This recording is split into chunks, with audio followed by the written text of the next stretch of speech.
Good afternoon, welcome to Show Studio. Today, the second day of Paris Men's, we'll be talking about Autumn Winter 15 Louis Vuitton. Mandi, if you'd like to start the intros. My name's Mandi Lennard and I run a fashion consultancy called Mandi's Basement. My name's Paul Gorman and I'm a writer and curator. My name is Katie Barron and I'm a journalist and author and I head up the retail division of trends agency Stylist.com. My name is Mimma Viglezio and I'm a creative consultant. And I'm Daryoush Haj-Najafi and I work for Complex magazine in the UK. So, Louis Vuitton. I feel like I've got a very splendid panel of,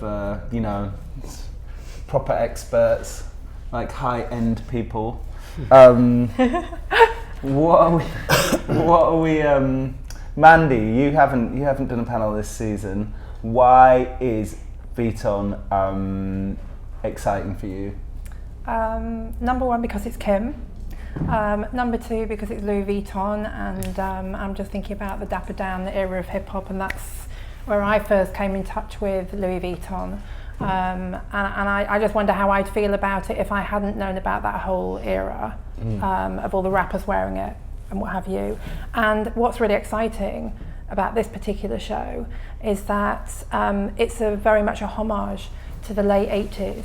And that was when Stussy had just started and their first collection had the homage to Louis Vuitton. You know, they did the logos in the style of Louis Vuitton. And Kim was saying that Nelly Hooper's going to be doing the music for the show.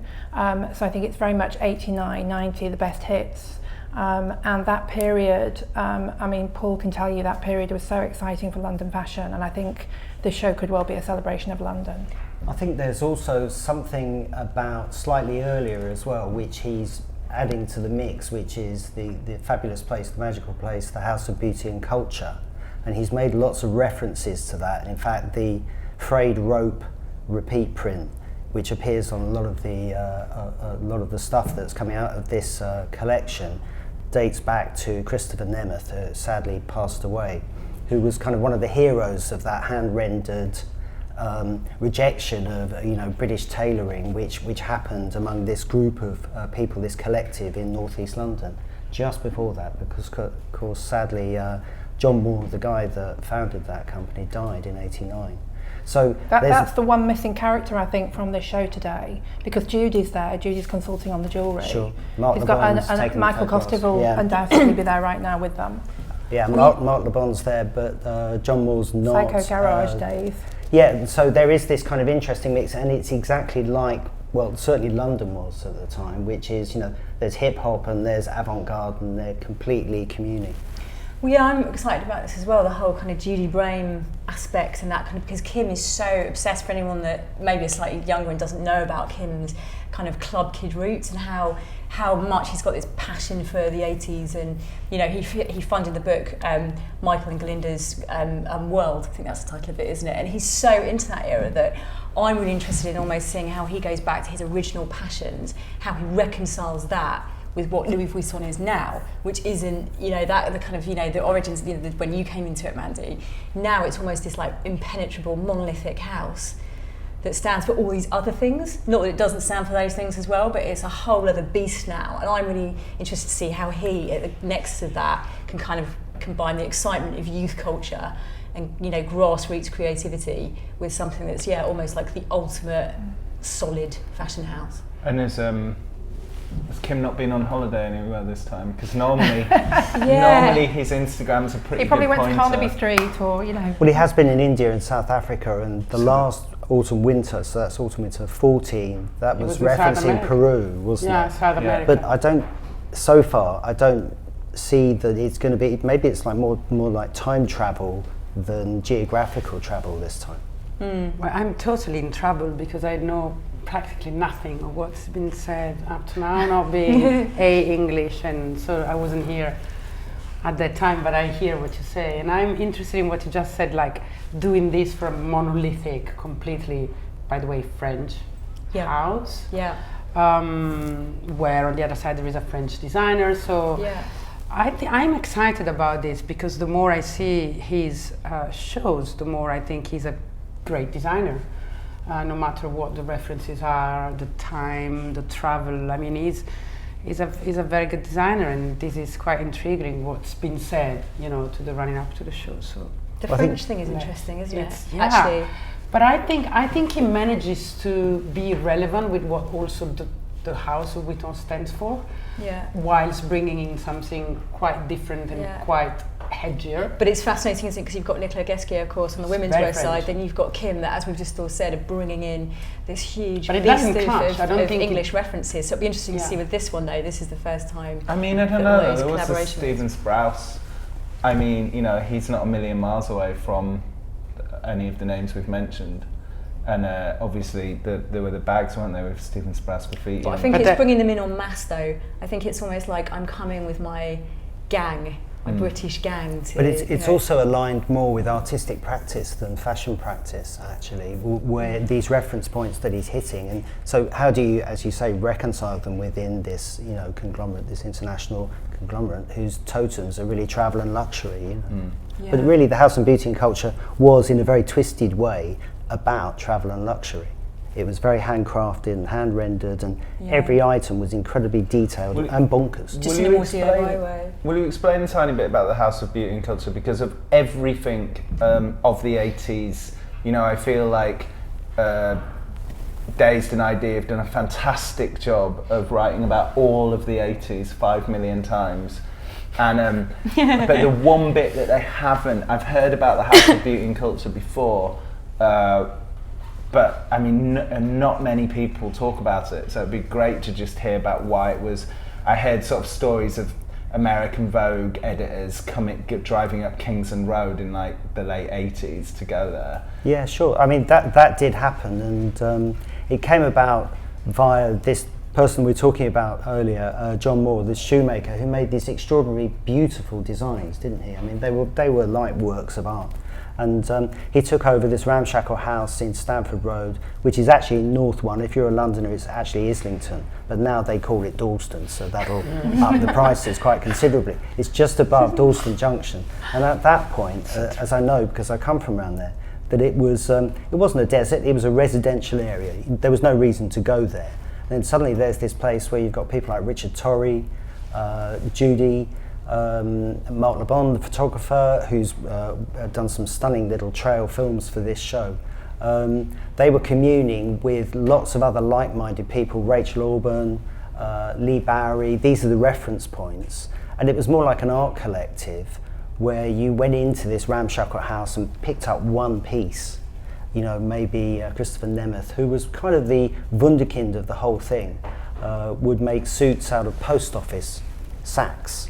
You know, sacking material with the post office print still on the back.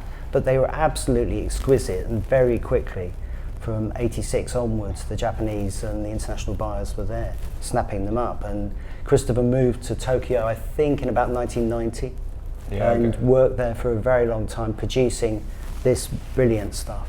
Yeah, I go to his, where his daughter's moved back to Japan now to reboot the shop. Right. But I go to his daughter's shop, Primitive, in Dalston, has been a big part of the kind of a lot of labels coming up over the last 2-3 years. It's great. But that's got the same kind of magic. These places have magic, and this show also references Seditionaries, which was Westwood and McLaren's shop at 430 Kings Road. And these places, as the older of us will remember, were kind of the third space. You went there not just to buy clothes, not to be sold stuff, but to engage in ideas and exchanges. Well, sorry. I was just going to say, I mean, that shop was almost like a manifesto, party manifesto in a way, wasn't it? It was like a party headquarters. Well, yeah, I mean, it was somewhere where alchemy could occur. And so everything that, again, it came out of artistic practice. McLaren had been at art college for 8 years. And so, you know, it was a place where you could exchange radical ideas and, you know, explode what was going on at the time. And Kim Jones is very interested in this. He has a large archive. I'm involved in organising this Malcolm McLaren travelling exhibition, and he's loaned us some key pieces. And what I'm really intrigued to see, and actually I'm not that interested in fashion shows, but I'm actually excited to see this, because I want to see how he doesn't just revive those ideas, but injects new life into them within the framework of, as we say. Yeah, so it's not kind of costume appreciation. Yeah, or just styling. Yeah, you know. yeah, yes, exactly. What you were saying about it being a random neighbourhood where they were all hanging out, that was a bit like Psycho Garage off Harrow Road, where Mark had his photographic studio. They used to have like parties just happen out of nowhere. There might be shooting one day and then suddenly everyone came round and landed, and it was all those characters. And they're the people that motivate Kim. They're the people that, like Rachel Orban, all those people you're referencing, those are the people that just inspire him and keep him going. I mean, the one character that's missing today is Louise Wilson. Right. I mean, she's still going to have a big gaping hole backstage after that show, and you know, Kim will be very sad about that. And so to immerse himself in these characters, that's where he's happiest, and he seems really happy at the moment. Also, there's been lots of disruption with the Maison, you know, with people changing and moving, and Marc Jacobs. So, and also you've got to bear in mind that when that happened, a year before that, there were all the rumblings. And I think when you're a young designer working at one of these international houses, there's lots of gossip and people speculate, and it can be really hard on your spirit as a designer. So I think that almost like they've gone through that stage now, and Kim very much is in control of what Louis Vuitton is doing. And it's just, he must be so excited right now. I can't imagine that he's got Alistair Mackey styling it, and all those characters with him. It's a party for him, you know. But it's still a risk, isn't it? I mean, he's still taking a risk here. Yeah, but he took a risk the first day he presented his first collection for them, and he's shown he can do it, and he's got the confidence now. And also, I think a lot of people in the industry are looking to him. They're not looking Louis Vuitton. I mean, they know it's Kim, and they respect Kim, and they want Kim. Whatever Kim touches, that's what the customer wants. Well, it's an invented heritage, to be fair, isn't it, when it comes to the ready-to-wear. I mean, it didn't exist, 15 years ago. So it's there's no Louis Vuitton to look to. I was just going to ask Paul and Mandy what you think about in terms of the risk of the kind of legacy of these things, the legacy of all the things you've been discussing. Do you think there's quite a weight there, isn't there? He was very faithful to Louis Vuitton. I mean, he really, I didn't mean Vuitton, I actually meant the other side of it. I was meaning more the Judy Blame era and Christopher Nemeth and that kind of side I think that's why he's working with Judy, for example, because Judy's also somebody who never looks back. He's not. Although that there are those certain things which have been with him since day one. He's still using bin liners and safety pins, and little keys and things like that. But he's constantly moving forward, and I think that's maybe one of the ways in which Kim Jones is going to leapfrog that problem. Yeah. Judy's also a very calming influence. I noticed that at Christopher Shannon's show. When you've got one of these figures of the industry that have done it and been around, and everyone looked up to. I mean, even when I was a kid, Judy was the reason I got into the industry, to be frank. Aha! Sorry, guys. We're going. Oh, Kate there Moss's we go. blanket. Christopher Nemeth. This was in the graphic straight away. She wore it to the Paul Simon show. Yeah. Opening. Yeah, she was photographed everywhere in this. And Kate Moss being a mate of his, of course. And this is, of course, the Nemeth frayed rope print, which is the signature. And the GD accessories. Kim has all the rugs all over his apartment in London of Christopher Nemeth, the signature rope graphic. Right. It's a very stop-start street.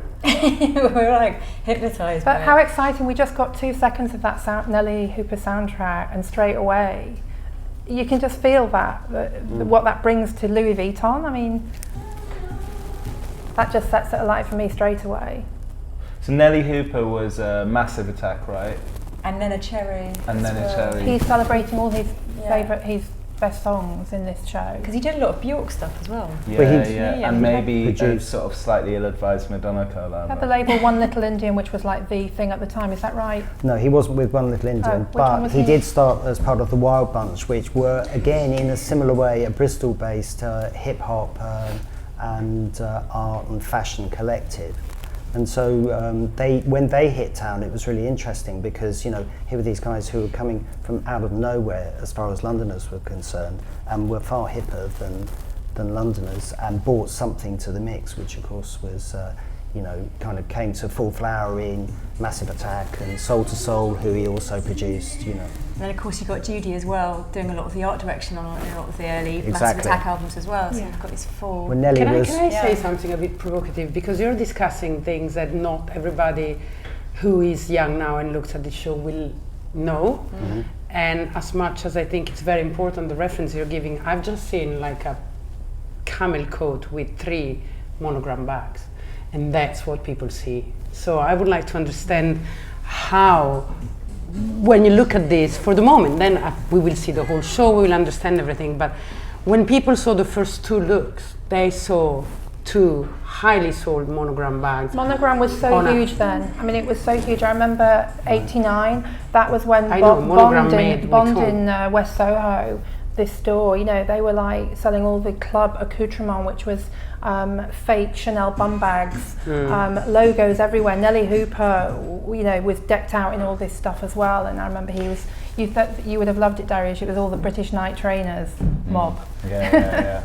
I think as well, it's kind of like, you know, essentially in some way, but for somebody from like, you know, from this position, from Kim's position in this kind of aristocratic place, to re-put in all that energy and all that amazing creativity and to reweave it back in to the kind of, you know, the establishment in a way, it makes a kind of, it updates, doesn't it? Rather than just having something very royal and regal and kind of, you know, sort of reflogging sort of Marie Antoinette and you know. Why are you saying royal and regal? Well, because that's what Louis Vuitton, I mean, the idea of Louis Vuitton is trunks, isn't it? I mean, really, it's not about handbags, it's about trunks. Luxury travel. Well, it's travel. Things that require servants. Hold on, that's the history and that's, you know, l'art du voyage and the trunk and how it came in.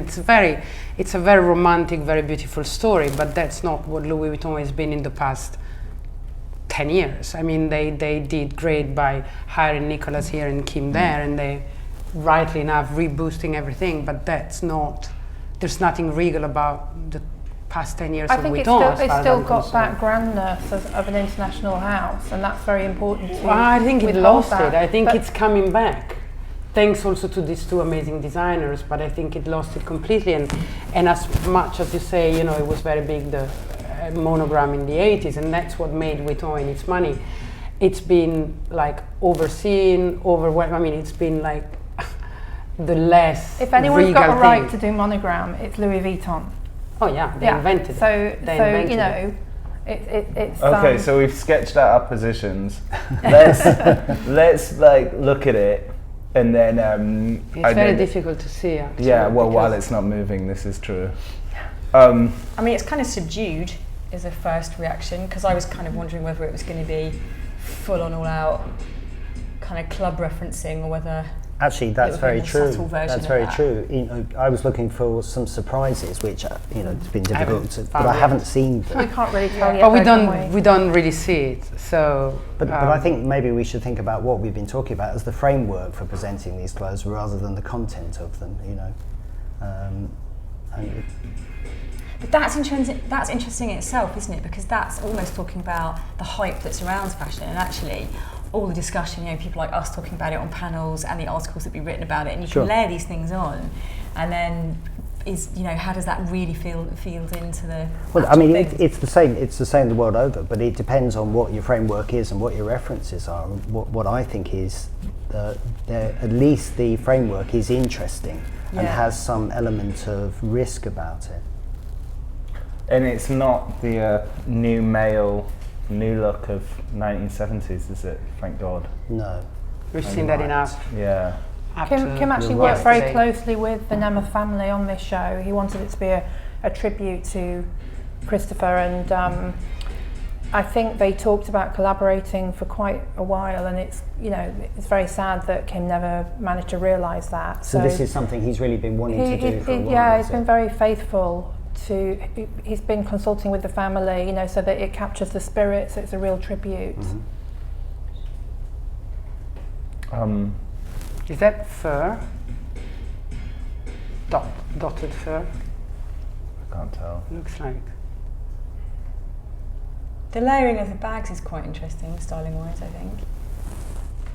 I mean, also Kim's very aware that his job is updating luxury, that it's not, you know, that his job is incorporating the lessons of Lee Bowery into essentially luxury items. It's not being Craig Green. That's he's been there, done that.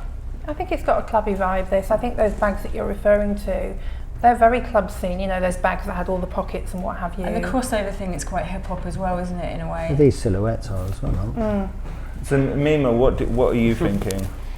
Well, so far not much, because it's very difficult to see, but so far I see, you know, some great ideas and some commercial stuff, which has been a little bit the leitmotif of this very boring past 2 weeks. And I'm expecting for him to take me out of my boredom.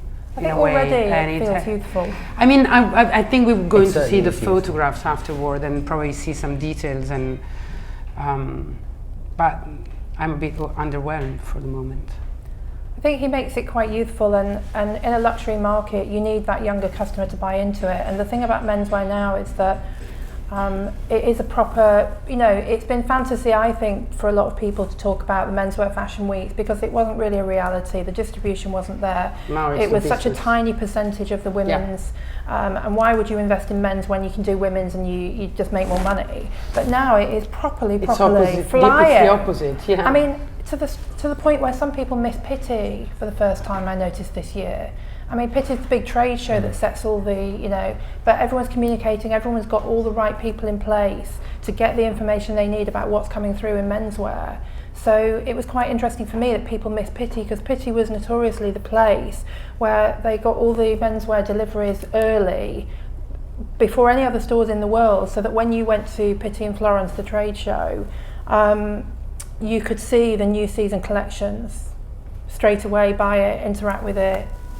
So for me, it was very strange when I spoke to some of the editors I know this season. They were, oh no, I'm not going to Pitti. It was almost like they've become relaxed in menswear. They don't need to be in touch with you know, that it's a proper business now, and they don't need to, they're comfortable in it. But also people like Jones are really working things like their Instagram feed. And so for the last 10 days or so, if you followed that, you've basically got, you know, you've got the pieces of the jigsaw that you I can think put social together media is a and big, which is surprising, because Hood by Air did a big thing at Pitti, and that didn't really come on radar so much. I was quite shocked by that. They had I a thought show that there. would been yeah. And Marnie, and another two. Yeah, I mean, you didn't they hear had so more much about it, shows which I was there really than surprised, ever. because Pitti usually is a big noise, bang at the beginning of the season. It's almost like the first clues of the new season, isn't it? Well, New York Times slated it. Lots of other people loved it. I thought I've forgotten his name. I thought his comments. New York Times, Guy Trabet. Yeah, I thought his comments were unfair.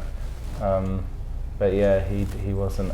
But I mean, I don't know. I've always thought those Pitti shows are they're not normally talked about that much. Well, you know, I've been involved in some of them over the years, and they've been great. But again, that was kind of slightly before social media. You remember when Carrie Munden did the jump dance performance, and there's been quite a few remarkable things. Like Giles Deacon did a fantastic thing with smash plates, and I think there's been really, really exciting things there, and they have been great. But it just makes me think, you know, what is the future for a trade show like that? When people are travelling so much, I mean, they're punishing their schedules. I mean, you know. See, the editors haven't got their feet on the ground at the moment because they have to go, and then they have all these crews and couture to hit, so it's really difficult for them to actually just sit at their desk and get some work done. But that's why now I think there is this tendency that it's taken as a trend, but I think there is a commercial thing in it of putting boys and girls on the catwalk and mixing the genders. So, you know, like Miuccia presented the men's collection with the pre-spring women's. I mean, because otherwise you're doing something every week. Yeah. But to go back to what you said about Pitti, which is very true, but this year I thought it was more hype than ever. You know, they had 4 fashion shows. People were posting a lot from Pitti because the men's category of fashion is the fastest growing one right now, and that's where the money is, massively. And so Pitti Uomo is getting some, you know, importance, whilst until 2-3 years ago, those that were presenting only in Pitti were those that didn't have a place in Milan. There's a big Nemeth flavour coming down this catwalk now, and I think it's quite exciting. There's also one of the messages is wearability, no? It's just easy, isn't it? And yeah, it's well, it's like when you see the kind of what looks like a sort of Parker anorak thing on the left-hand side. All of a sudden, the kind of you get a bit more of an urban silhouette. Sure, going on with it. because it has more content. You know, Yeah. it's And Alistair's used those bags to dress that coat that's coming through, right, you know, right. which Yeah. I think is quite interesting because you could almost have a graphic on the coat like that. It doesn't really matter that you can use those pieces.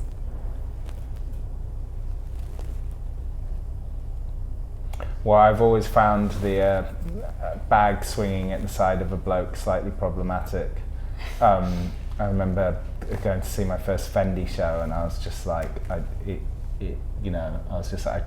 was like, what? That was just a bag show. This doesn't look like a bag no, show though, not does at it? all. Not at Though all. it is, to Well, a yeah. certain extent, Close a to bag show. Although it is a bit like when you watch adverts and you think, oh my god, you can imagine the executive board sitting there going, yeah, and we're going to do this and it's going to hit You this know target what I market. don't All of a know. sudden you think, there's a bag brief here, clearly. With the There's- menswear, I don't think it is a bag show because I'm not sure that the split, especially, I mean, maybe in Asia, I know bags are, you know, a more feminine bag. I was working for a French bag company for a bit last year, and I know in Asia the sort of idea of men's and women's bags is much more fluid, and so maybe in the Asian market, bags. Although there's will 7 outsell. bags in three looks. I mean, guys, Well, there's they're about having 3 How many bags bags per do you need? look, and you're saying it's not about. Like, hold on a second. I know we all love Kim jokes, but there's 3 bags per look. That's what I said, yeah. There could be It's 7 almost. bags there. I in mean, images. it couldn't be more bag oriented and commercial. I mean, no, Just I like totally. Prada, But it there's started as definitely a a bag, pattern. a bag travel brand. This you is know, Louis luxury Vuitton, and travel this is brand. monogram. This is the cash cow, the highest margin bag in the entire universe. Let's face it. No, that's People true. are losing money. People are not selling, and there it goes. But you know what? I But, mean- but it's interesting that, you know, he's got the Louis Vuitton bags here, heavy monogram, but then he's also using effectively what's somebody else's logo as well next to that, and that's quite interesting. You've almost got And merging the two. yeah, Because you've it's almost got clever. the tribe. You've got Because the tribe it's of clever. Vuitton and the tribe of Nemeth here, and I think that's you know. I think the that's jarring what's of it underlying is what's interesting Yeah. actually, Yeah. because Sure. in a way, Yeah. with these houses, you have to challenge the customer as much as challenge yourself as a designer. So do you think it works, that jarring?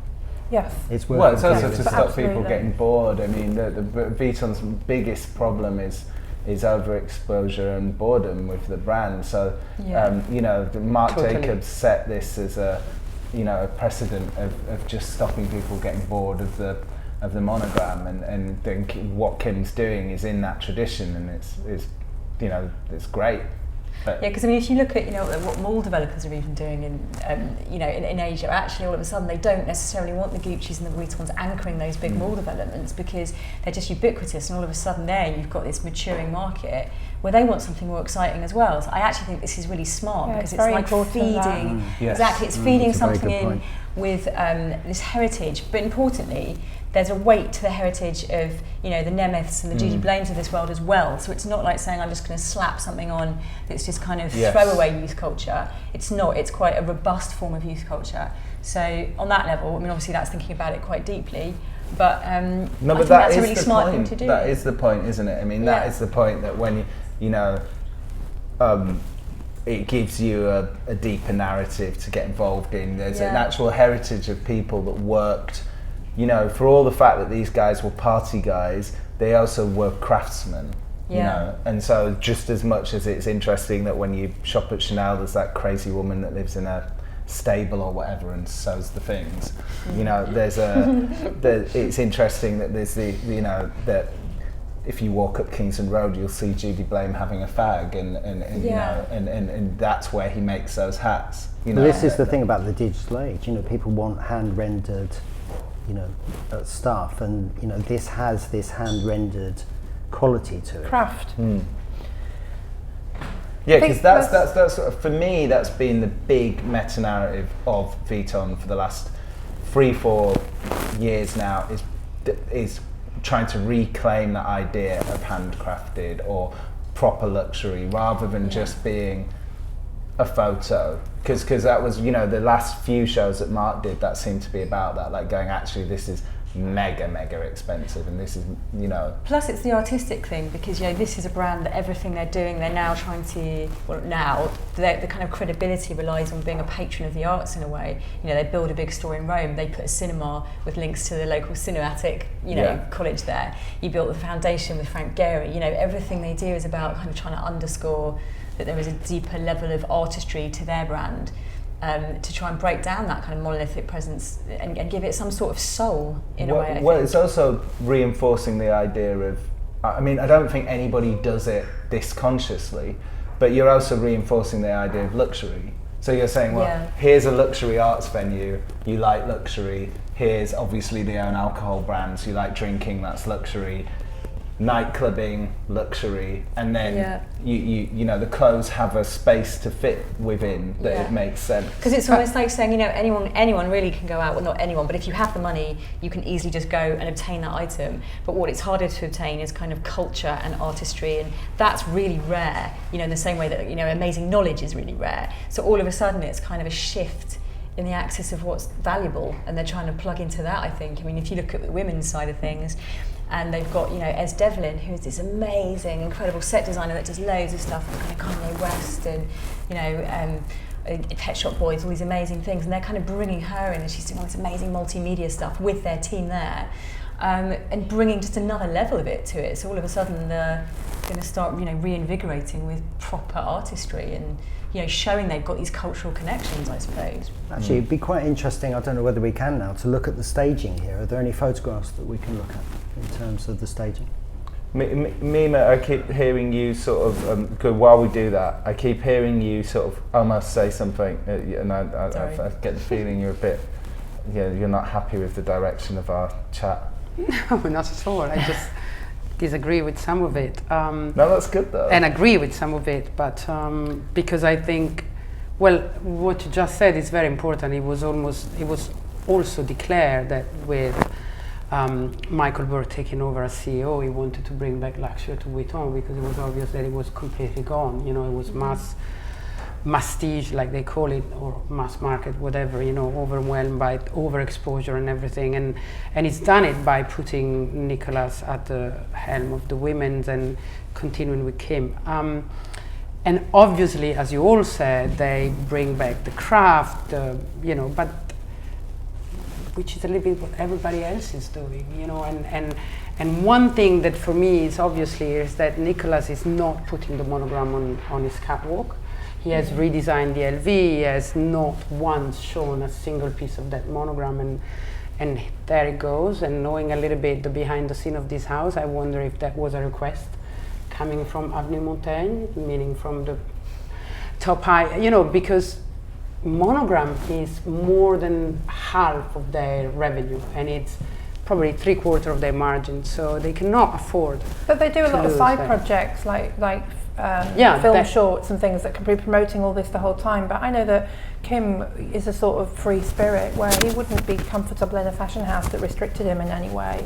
I think he has a hell of a lot of creative freedom. I mean, we saw at the beginning when he had his first Louis Vuitton show, you went backstage and Mark was there and Mark was with him, but Mark was very courteously stepping aside and letting Kim, you know, Kim was, I think it was a protocol that Mark had to be there at the beginning. I think he's always been quite comfortable with selling something other than just creative, with selling a brand.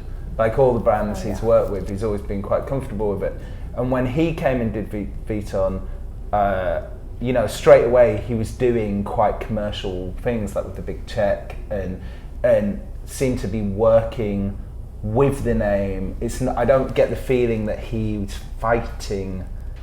I'm sure there are certain things that I'm sure any designer fights. Any daunting big a first season though. I mean, for any designer, you know, had to take 2 or 3 seasons for him to really find his stride, just with the people in the studio and the infrastructure of the company. But I think it feels like, you know, I don't know, I'm sure like all big companies are a nightmare, all of them, but it feels like he's quite happy to be working on a brand as well as designing, whereas you do get the idea that some people, like I was very shocked by Gesquier, because after that amazing interview in The System where he'd sort of, you know, really said that Gucci were horrors, to then jump into bed with another huge corporation was kind of shocking. A few of us here know Kim, and you know, he's really fun. He's kind of got this naughty schoolboy side of him, and you know, I can imagine, you know, in the atelier, you know, he probably has a real laugh with all the kind of studio hands and all the people that help him. I'm sure that they adore him just because he's a quite an engaging, fun person, but lots of fun.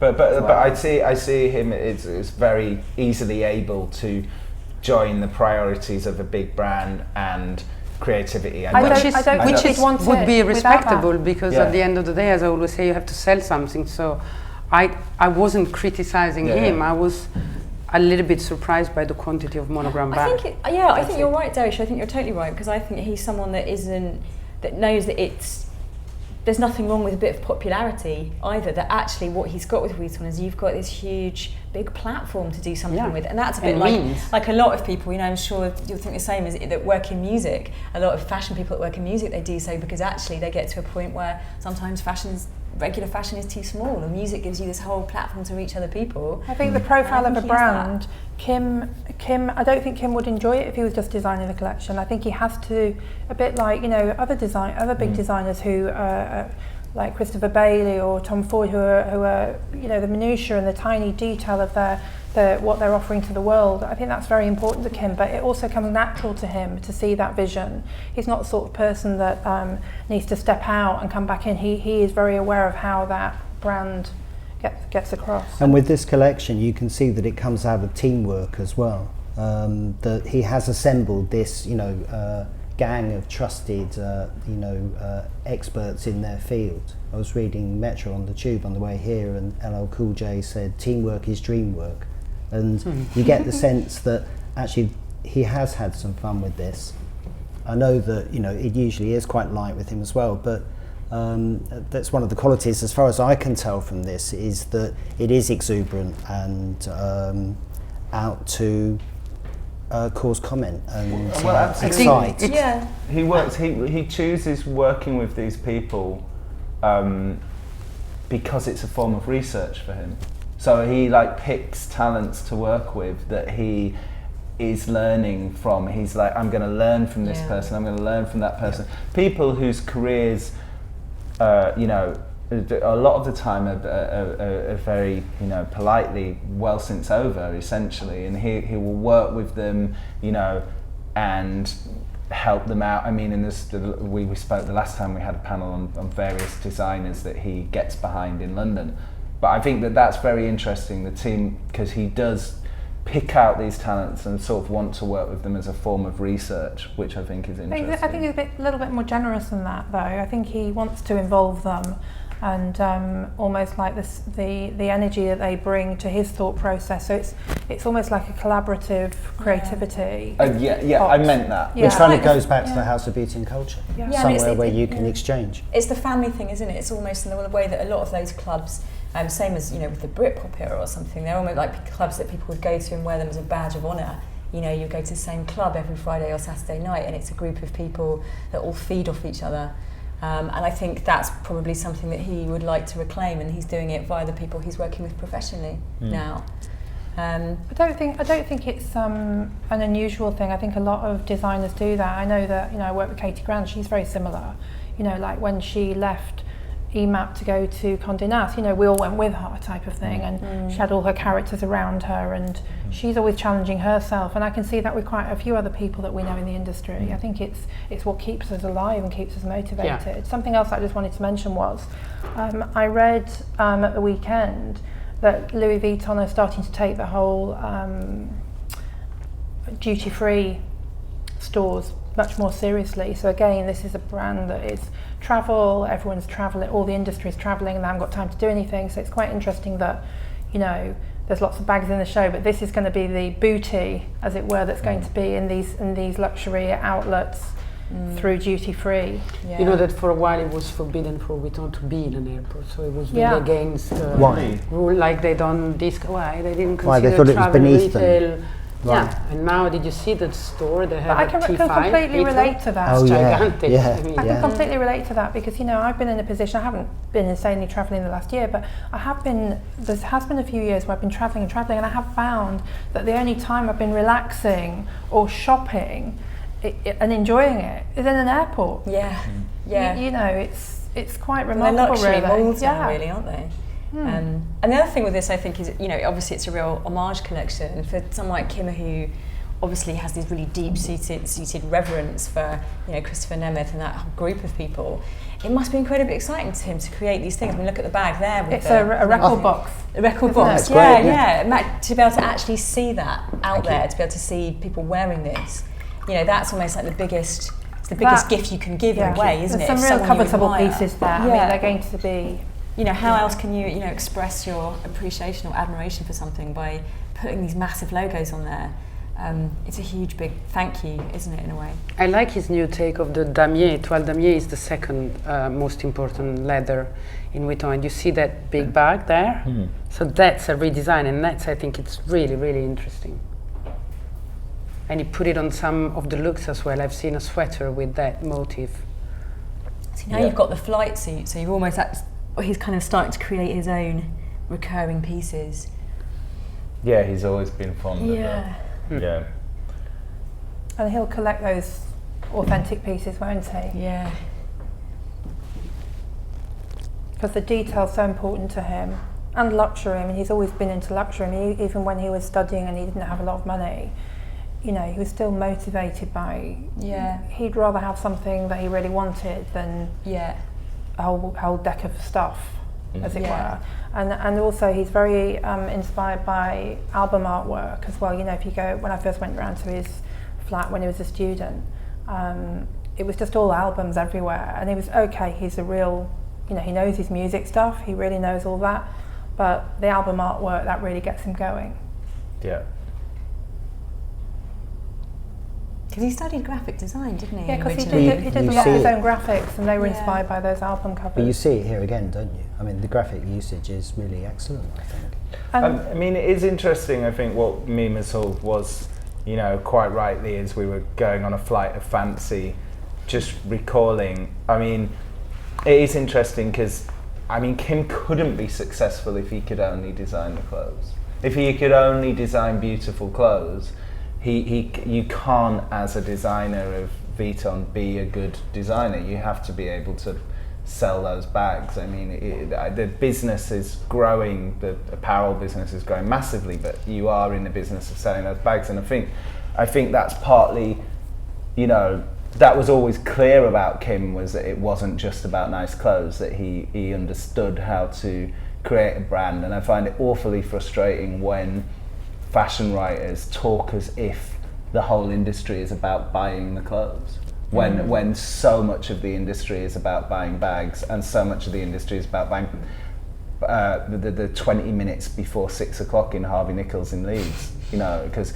I spent a lot of money on perfume and I was like, this is insane, why is it 60 quid? But you know, an enormous amount of the fashion industry or the style industry is funded by that day, or definitely the run up to Christmas. I think some of these jackets are so strong. I think it's a pretty sensational show, actually. It's got a great energy. It's a shame we're not hearing the music, and because I know that the soundtrack was really important to Kim. It had lots of lives that it went through, but this looks like a really great collection. You can imagine it at retail. You can imagine it being very successful. Well, it's wearable and playful. No, but absolutely. It's got texture, like, and I imagine a lot of those graphic pieces are knitted as well and woven, or you know. No, I think you're absolutely right. I guess what I'm saying is that there's this like a second layer where, you know, he's like the biggest star they've really had doing the menswear, and I think that is important. I know that you're always, you know, that you have to, you know, that Nicolas Ghesquière is the star, but I think it's been important that he has you know, people who are never going to buy these clothes are really into them. I think Kim has been the star. I think, you know, if you look at Tim Blanks and Susie Menkes and all the, you know, authority writers who cover these shows, they've always rooted for Kim, and he's never let them down. He really hasn't. And I think they're always amazed and inspired. They're very inspired by him. They're very fond of him.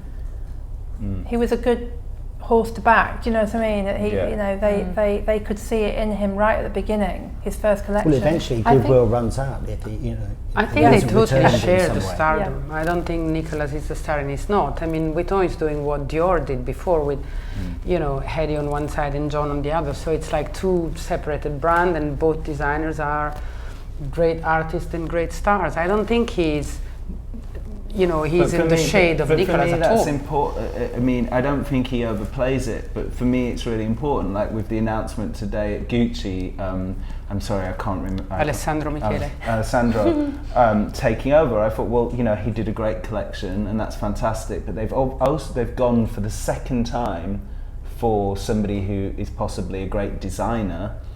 But you can't, just being a designer is not enough. It's like you need to also be some sort of pop star also, or understand marketing. You have to, you know. I But mean, who says that he doesn't? well, who says that he does? No, I totally agree. But we cannot decide. I'm not defending that No, choice. I got okay. it completely wrong. It's I not the most declared exciting publicly announcement. it's never going to happen, so I couldn't be more wrong. However, we can't decide yet. I mean, Frida was the head of accessories. Like it or not, in the past 10 years, she made some money for Gucci. So, you know, can work. Yeah, it's Certainly it's not yeah, going to it's be like me. Mandy said there. I mean, when they announced it, I remember I was reading about it yesterday or the day before, and it was sort of saying the crux of like the whole press release was basically talking about how he knew all the design teams and he knew the system and he had everything in place. And that almost fundamentally felt like the problem, because if you're saying, well, actually, we've got a company with flagging fortunes, knowing the system, you're knowing a system that doesn't really work. Well, so that Gucci felt should really be- That's like saying the boy counterintuitive that's to got me. his finger in the dam. Quite. He's had his finger in the dam anyway. He's got the job. Well, Yeah. Gucci should be a competitor. I mean, it obviously is a competitor for Louis Vuitton, but for me, I feel like as a brand, it should be a competitor, because it's the it's the only thing existent apart from maybe Prada, but it doesn't have that appeal to young people. It's the only thing that could possibly compete. And when you've looked at how Gucci let the apparel just go, and ready to wear, just go. And so nobody bought. People forget why the bags are important, and Vuitton have, invested so much in ready to wear, and that's part of the success story. It's not just about wanting the bag; it's about seeing. It's about recreating a point of view, re-giving life to a dream that was dying with Gucci. I'm not saying that it's right or wrong, because actually history will tell. I think they didn't want to take risks. I mean, it's not losing money, it has negative growth. Yeah, it has negative growth, which is bad because it's a 3 billion brand. So, but I mean, I don't know. I mean, the guy did a show which was very surprising for the brand and what they were standing It was for. a great show. I'm looking forward to see what it does for women. I'm very surprised. I also think that, justifying and being so defensive as saying he knows the system was totally wrong. I mean, I think they need a communication director who tells them don't do that. But there we go. They did it. So I think it's quite exciting to see, because Riccardo Tisci was totally unknown before being Riccardo Tisci. So you never know. But The I only think- problem with Alessandro is that he's not a 29 years old guy. He's a 40 something years old guy, so he's been around for a while. So we have to see if he's really. I think that's fresh the and difference, modern. isn't it? It doesn't feel like you're plucking somebody No, new exactly. and exciting out of obscurity. He's You're been sort of there plucking someone that's since been around a long 89 or something, so Yeah. he's been there a long time. And almost certainly, if you're good at keeping your boss happy, you're not necessarily the same person that's good at making decisions. It's a different skill. But I mention it to bring into relief. I think that is part of Kim's talent, is that he's always been incredible at marketing. He was all over social media 10 years ago. I'm sure he loves the fact that there are millions of kids that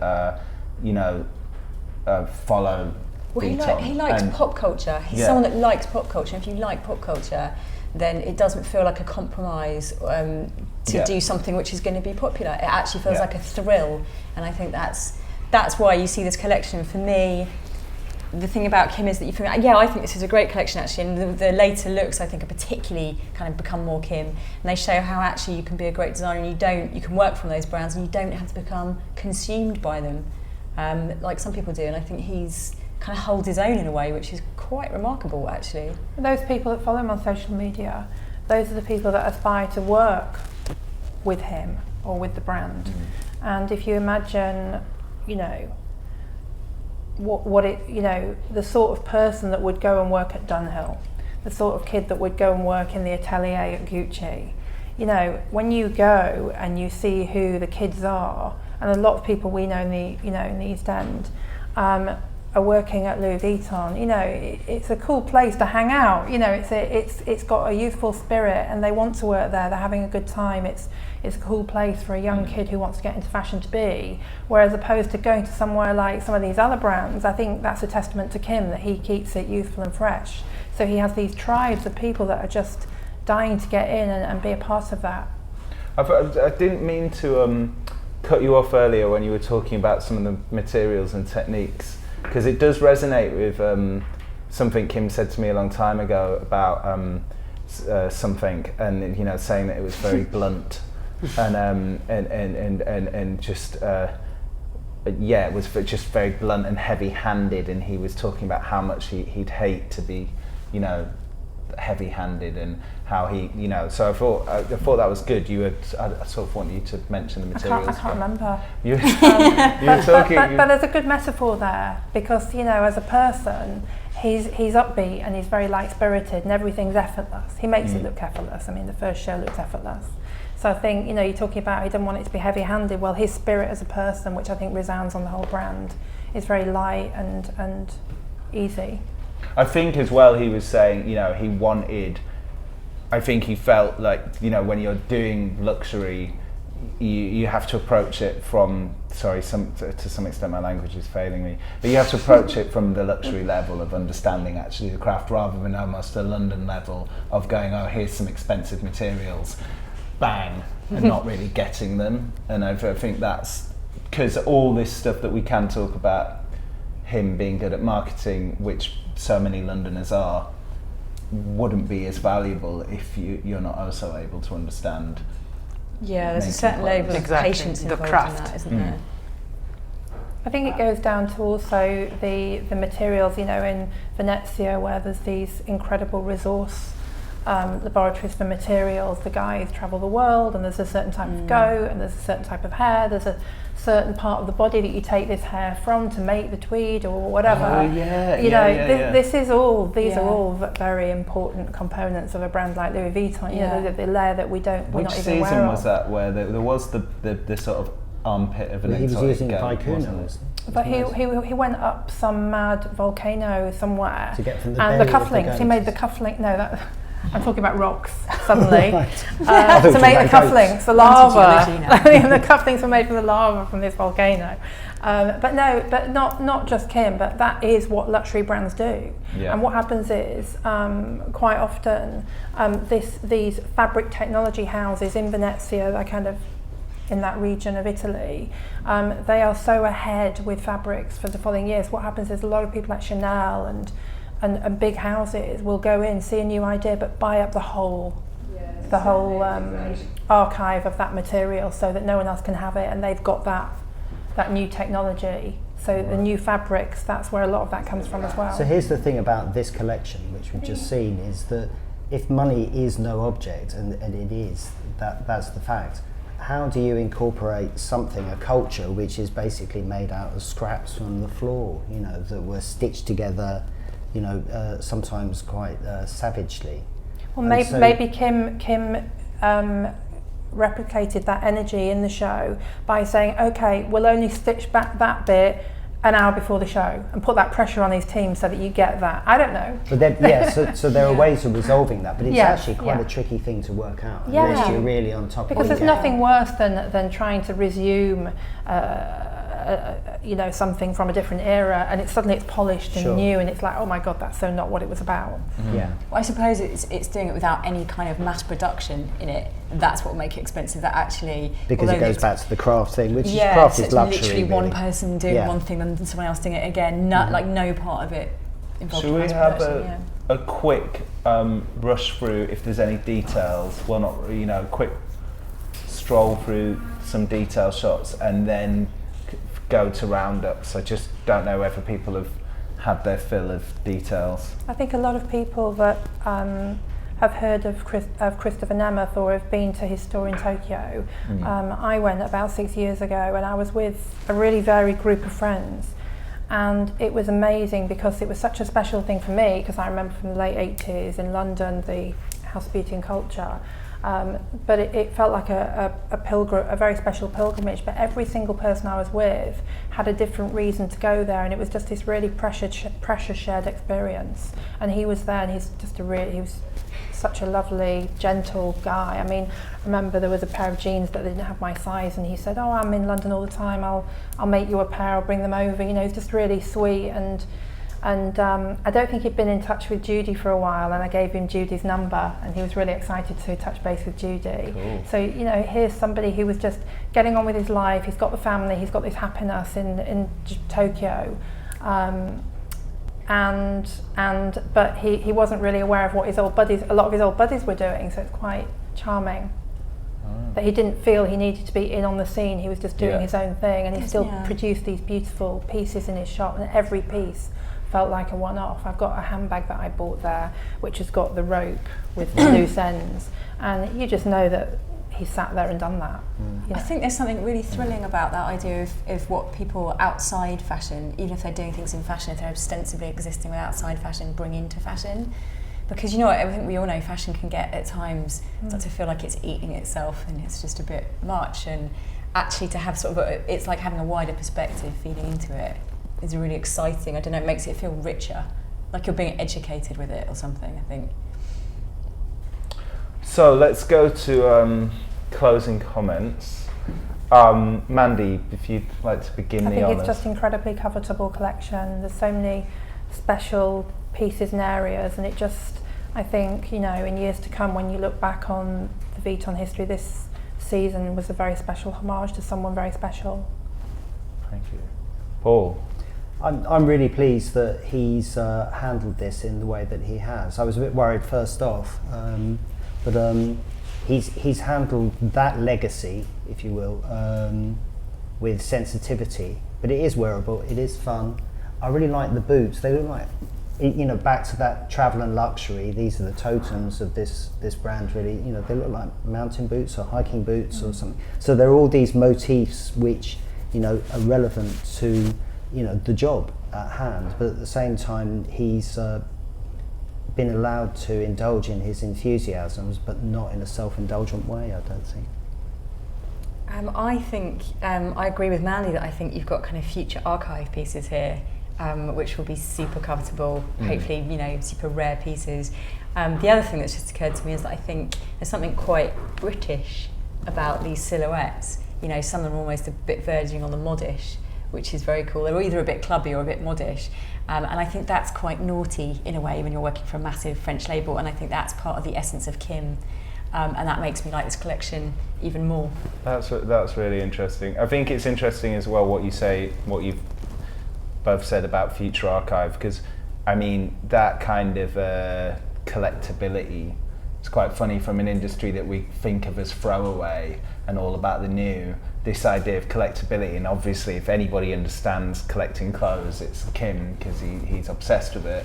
And that's, you know, that's so much what Raf, you know, was doing with Sterling Ruby, and it's so much like tying into that idea now that, you know, people are buying clothes not just to have in their wardrobe, but like actually to collect and to archive. I think he owes it to the customer as well, because, you know, it's an expensive brand, and you know, the people who are really into fashion, a lot of them are too young to have the income to support this kind of luxury.